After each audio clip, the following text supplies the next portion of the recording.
Hoy comenzamos una lección que tiene una interrogante. Lección, como siempre, tratando acerca de este estudio de la vida y ministerio de nuestro Señor Jesucristo. ¿Qué va a hacer usted cuando sea grande? Usted le puede preguntar a un niño esta interrogante y es probable que él o ella le responda al instante diciendo, muchos niños dicen yo voy a ser un bombero, yo voy a ser un policía, si es una hembrita puede decir yo voy a ser enfermera, yo voy a ser una doctora. En fin, son interrogantes que se hacen a los niños. Y yo deseo hacerle a usted la misma pregunta. ¿Qué va a hacer usted cuando sea grande?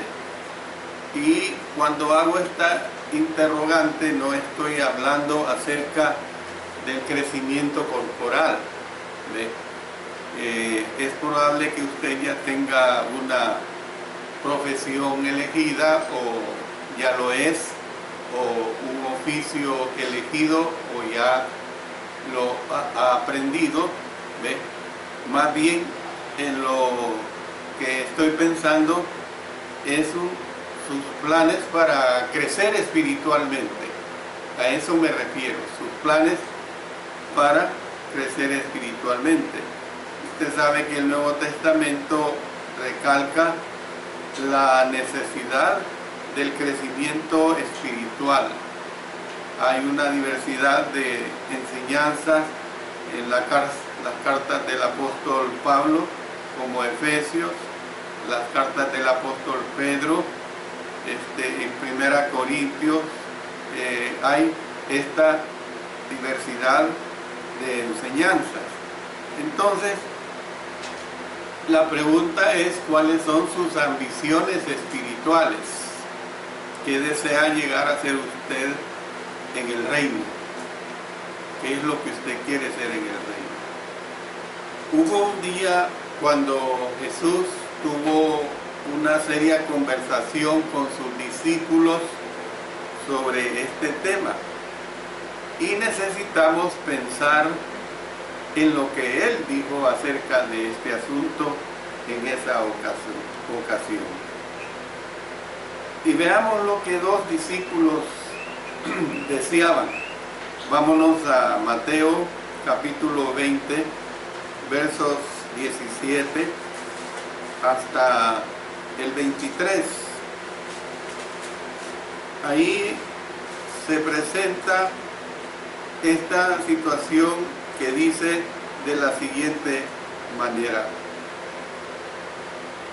subiendo Jesús a Jerusalén, tomó a sus 12 discípulos aparte en el camino y les dijo: he aquí subimos a Jerusalén, y el Hijo del Hombre será entregado a los principales sacerdotes y a los escribas, y le condenarán a muerte, y le entregarán a los gentiles para que le escarnezcan, le azoten y le crucifiquen, mas al tercer día resucitará. Entonces se le acercó la madre de los hijos de Zebedeo con sus hijos, postrándose ante él y pidiendo algo. Él le dijo: ¿qué quieres? Ella le dijo: ordena que en tu reino se sienten estos dos hijos míos, el uno a tu derecha y el otro a tu izquierda. Entonces Jesús respondiendo dijo: no sabéis lo que pedís. ¿Podéis beber del vaso que yo he de beber y ser bautizados con el bautismo con que yo soy bautizado? Y ellos le dijeron: podemos.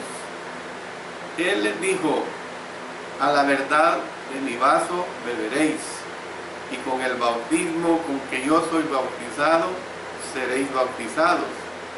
Pero el sentaros a mi derecha y a mi izquierda no es mío darlo, sino a aquellos para quienes está preparado por mi Padre. Este episodio de la vida del Señor Jesucristo también está plasmado en el Evangelio de Marcos, capítulo 10, el Evangelio de Lucas, capítulo 18. Por cierto, Lucas es el único que revela el nombre de la madre de estos dos hijos que quería un lugar, y esta madre se llama Salomé.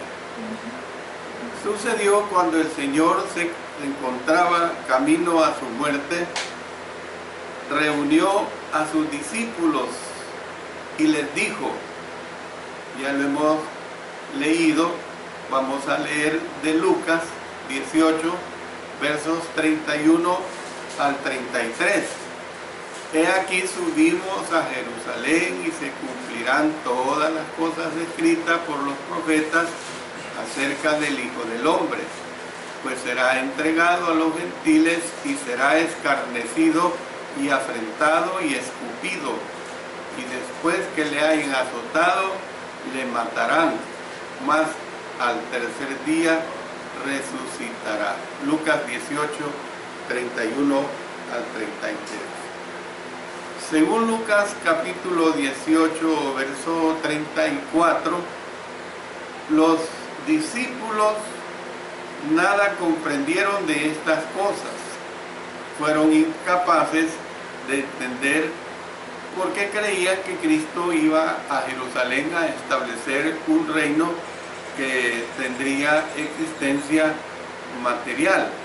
Mire lo que tenemos en Lucas capítulo 19, versículo 11. 19:11 dice, oyendo ellos estas cosas, prosiguió Jesús y dijo una parábola por cuanto estaba cerca de Jerusalén, y ellos pensaban que el reino de Dios se manifestaría inmediatamente. Es decir, que la crucifixión no formaba parte de los planes de ellos, no lo entendían hasta este momento. Fue posteriormente que, por supuesto, a su debido tiempo lo vamos a estudiar. Entonces veamos la afirmación de sí mismos que se da. Pronto fue aparente hasta dónde llegaba la falta de entendimiento de ellos. Noten en Marcos 10:35 dice, entonces Jacobo y Juan, hijos de Zebedeo, se le acercaron diciendo, Maestro, querríamos que nos hagas lo que pidiéramos. Jacobo y Juan deseaban en efecto que Cristo les dijera, les daré lo que pidieren. Puede que alguien le haya pedido ayuda a usted, a lo mejor sin indicarle qué es exactamente lo que quiere. Puede suceder esta situación de que alguien le esté pidiendo algo y realmente no sabe lo que está pidiendo. Entonces Jesús les preguntó a los dos hombres, ¿qué queréis que os haga? Marcos 10:36 da esta interrogante. Él sabía lo que querían. Hay que entender esta situación. Él sabía lo que quería, pero deseaba poner al descubierto el egocentrismo de ellos. Mire lo que dice, si comparamos esto con Juan capítulo 6 y el versículo 6. Juan capítulo 6 y el versículo 6. Dice, pero esto decía para probarle, porque él sabía lo que había de hacer. Y ellos respondieron, verso 37 del capítulo 10 de Marcos, concédenos que en tu gloria nos sentemos el uno a tu derecha y el otro a tu izquierda. Cuando dijeron en tu gloria, Estaban diciendo, en otras palabras, en tu reino. Eso es lo que estaban diciendo ellos. Queremos sentarnos en tu reino. Poco antes, el Señor Jesucristo había prometido a los apóstoles que ellos se sentarían sobre 12 tronos en su reino. Ahí lo tenemos y lo hemos leído en Mateo capítulo 19, versículo 28. Jacobo y Juan pedían lo más prominente de esos tronos. Ellos suponían que el más importante de los 12 tronos estaría a la derecha de Jesús, mientras que el segundo en importancia estaría a la izquierda de Jesús. Si Cristo les hubiera concedido lo que pedían, es probable, fíjense bien que es probable que pronto estarían peleándose el uno con el otro por el más importante de los tronos. Era bien probable esta situación. Bueno, ustedes saben que eso de los puestos es algo que a la gente le agrada. La gente, por ejemplo, los funcionarios de Estado, se sienten muy bien con nombrárseles ministros de Estado, ministros de una cartera. Eso es una realidad. Sea como sea, son puestos de renombre. No sabemos exactamente por qué hicieron esta petición, ni por qué creyeron que Jesús se las concedería. No lo sabemos. El asunto es que la hicieron esta petición. Tal vez creyeron que eran los más aptos para tales puestos. La familia de ellos era adinerada. Fíjense bien por qué digo esto. Mire, vayamos a Marcos y es bien fácil entender, o al menos tenían algunos recursos por lo que vemos en Marcos. En Marcos capítulo 1 y el versículo 20, ahí podemos deducir esto. Miren lo que dice: y luego los llamó, dejando a su padre Zebedeo en la barca, noten, con los jornaleros, le siguieron. O sea, hombre, alguien que dice jornaleros, que tiene jornaleros en plural, se puede deducir que no era un simple oficio que tenía, sino que tenía personas a su disposición. Entonces, tenían contacto con el sumo sacerdote.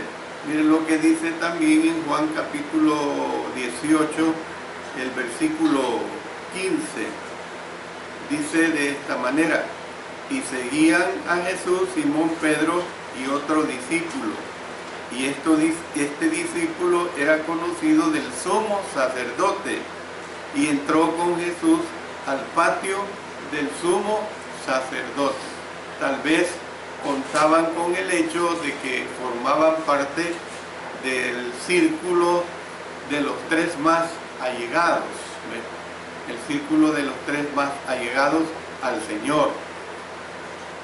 Es incluso posible que fueran a lo mejor parientes de Jesús, que algunos han especulado que a lo mejor eran primos de Jesús y que creyeran que éste se parcializaría con ellos, como quien dice, el hecho de que hay un parentesco de existirlo, va a haber un beneficio.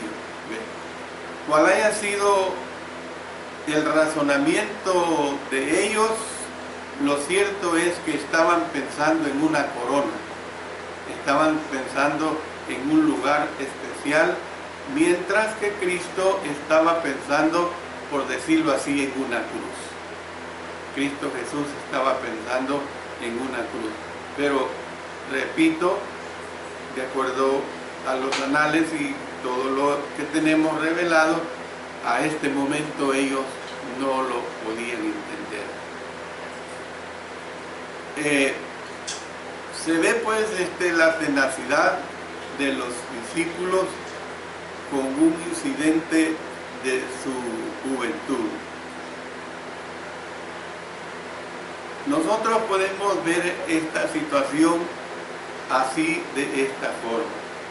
También viajaba con el grupo de Jesús la madre de Jacobo y Juan, llamada Salomé, como lo dije hace unos momentos. Ella había venido a Jesús con sus hijos y añadió su petición diciendo: ordena que en tu reino se sienten estos dos hijos míos, el uno a tu derecha y el otro a tu izquierda. Nosotros tenemos que entender esta situación de Salomé. No tenemos que culparle a ella por la petición que estaba haciendo. ¿Por qué digo esto? Porque hablaba de sus dos hijos. No entendía ni sus dos hijos, ni ella, ni los demás discípulos a este momento sobre la situación de que realmente espiritual que el Señor les estaba hablando. A este momento no entendía. Y hay que entender que qué madre no quiere lo mejor para sus hijos. ¿Ve?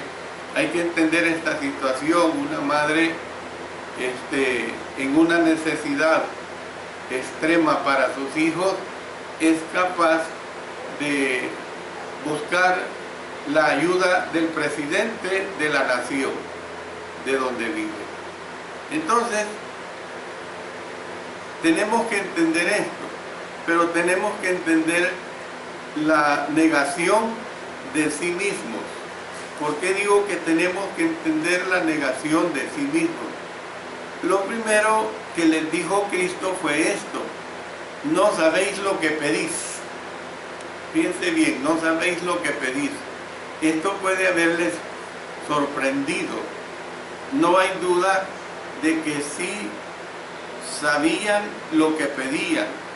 Estaban pidiendo poder y autoridad. Eso sí lo entendían ellos.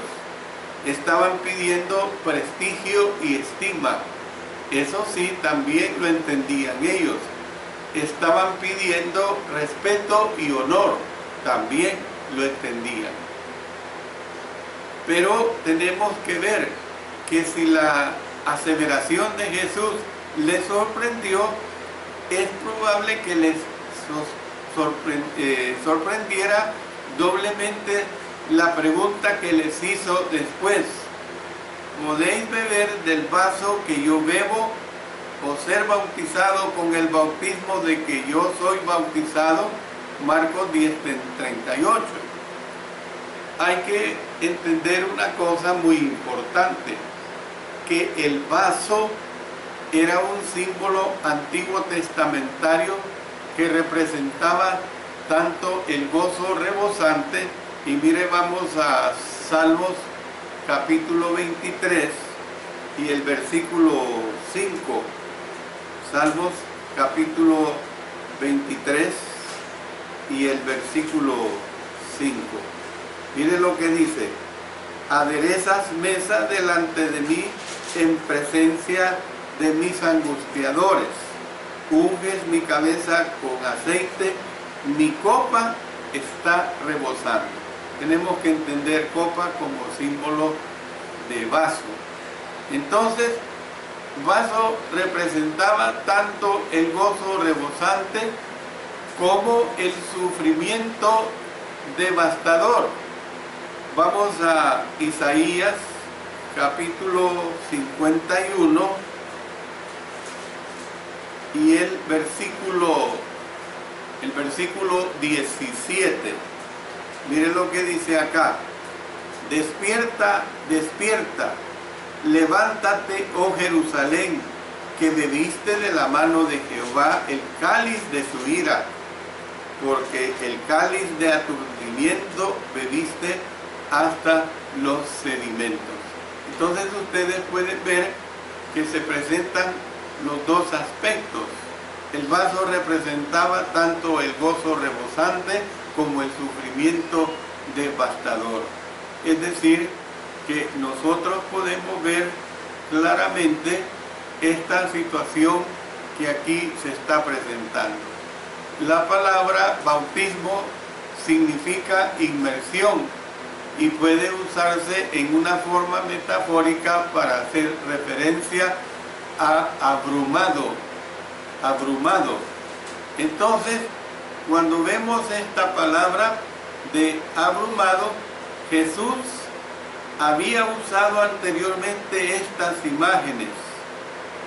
Los había usado estas imágenes de abrumado por agua, una referencia al castigo divino. Miren lo que dice en el Salmo capítulo 42 y en el verso 7.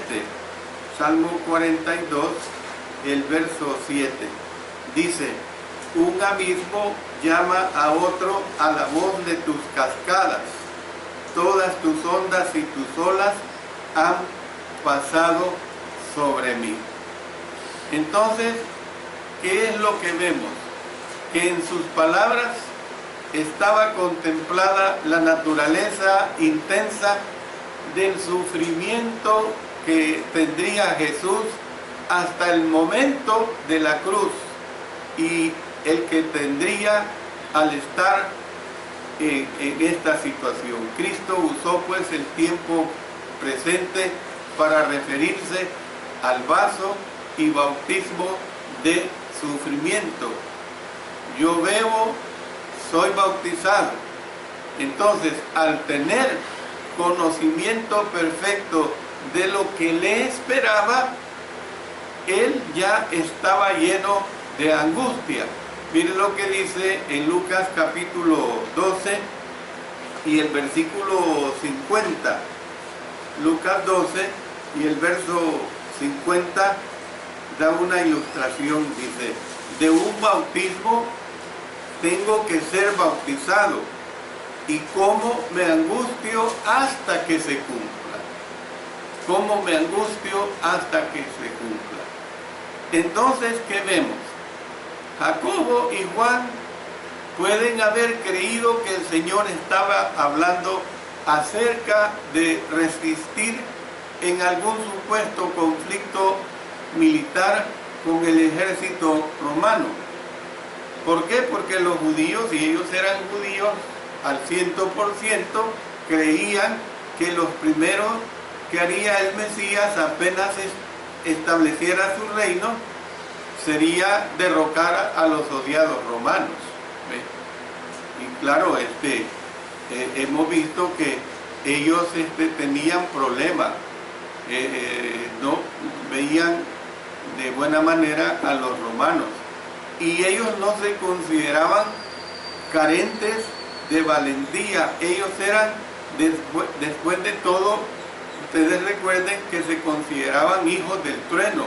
Miren lo que dice en Marcos, en el capítulo 3 y el versículo 17. Dice claramente: a Jacobo, hijo de Zebedeo, y a Juan, hermano de Jacobo, a quienes apellidó Boanerges, esto es, hijos del trueno. ¿Ve? Entonces, llenos de confianza en sí mismos, o sea, en su ignorancia, reclamaban: nosotros podemos. Y esto es lo que el Señor les rebate. Podemos. No sabían lo que ellos decían cuando expresan esa palabra, podemos. La voz de Jesús debió de haberse matizado de pesar al responder, y les dice: a la verdad, del vaso que yo bebo, beberéis, y con el bautismo con que yo soy bautizado, seréis bautizados. Marcos capítulo 10, verso 39. Cristo sabía lo que les esperaba a los dos hombres. Jacobo sufriría la muerte a manos de Agripa en el año 44 después de Cristo. Miren lo que tenemos en Hechos capítulo 12 y el versículo 2. Hechos capítulo 12 y el versículo 2. Y mató a espada a Jacobo, hermano de Juan. ¿Ve? Mató a espada a Jacobo, hermano de Juan. Y Juan sería desterrado a la isla de Patmos. ¿Ve? Entonces es algo realmente que ellos no entendían cuando dijeron podemos. Jesús entonces respondió directamente a la petición diciendo: el sentarnos a mi derecha y a mi izquierda no es mío darlo, sino a aquellos para quienes está preparado por mi Padre. Mateo capítulo 20, verso 23. Puede que Cristo haya querido decir que impartir tales honores era una de aquellas prerrogativas divinas a las cuales Él renunció cuando vino a la tierra. Miren lo que dice en Filipenses capítulo 2, versículos 6 y 7. Filipenses capítulo 2, versos 6 y 7. El cual, siendo en forma de Dios, no estimó el ser igual a Dios como cosa a que aferrarse, sino que se despojó a sí mismo, tomando forma de siervo, hecho semejante a los hombres. Entonces, nosotros podemos ver que como ejemplo de una prerrogativa divina a la cual renunció, miren lo que dice Marcos capítulo 13 y el versículo 32. Lo dice de esta manera: pero de aquel día y de la hora nadie sabe, ni aun los ángeles que están en el cielo, ni el Hijo, sino el Padre. Yo termino diciendo lo siguiente, esta parte. Por otro lado, pues, el contexto indica que el énfasis no es en el hecho de que Dios decidirá quién se sienta en lugares de honor, sino en que Dios ha preparado tales puestos de honor a lo mejor para cierta clase de personas, especialmente los que sirven a los demás. Mire lo que dice Mateo capítulo 20, volviendo al texto inicial que usamos, especialmente en los versos 26 y 27. Mas entre vosotros no será así, sino que el que quiera hacerse grande entre vosotros será vuestro servidor, y el que quiera ser el primero entre vosotros será vuestro siervo. Sin embargo, nos estamos adelantando a la historia. Vamos a ver realmente cuando se aborde sobre la situación de los 12 discípulos, sobre la afirmación de sí mismos, sobre la negación de sí mismos, que es verdaderamente muy importante para poder comprender esta interrogante. ¿Qué quiere ser cuando sea grande? Y yo le vuelvo a repetir, la interrogante es en el sentido totalmente espiritual. Que el Señor nos bendiga. Amén.